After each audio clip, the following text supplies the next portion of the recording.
Hey everyone, welcome back. Today, we're diving into something super practical. How to send an ACH payment through Wells Fargo in 2025. If you're new here, I'm your go-to guide for simplifying everyday finances. ACH payments are electronic transfers that make sending money between bank accounts quick, secure, and often fee-free, perfect for bills, refunds, or splitting costs with friends. First things first, make sure you have the Wells Fargo app or website ready. In 2025, it's even easier with AI-assisted features and enhanced security. Start by logging into your Wells Fargo account using your username, password, and probably a biometric scan like fingerprint or facial recognition for added protection. Once you're in, head over to the Payments or Transfers section. It's usually right on the dashboard. Look for the ACH transfer option.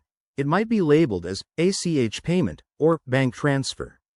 Click on that, and you'll be prompted to enter the recipient's details.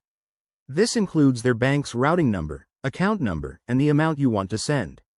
Double-check everything here because accuracy is key to avoid any delays or fees. Next, you'll need to select the transfer date. Wells Fargo lets you schedule it for right away or up to a few days in advance, which is great for timing your payments perfectly. Before you hit confirm, review the transaction summary. In 2025, you might see real-time previews and risk assessments to ensure it's all good. After confirming, Wells Fargo will process the payment, which typically takes 1 to 3 business days. Keep an eye on your account for confirmation emails or notifications.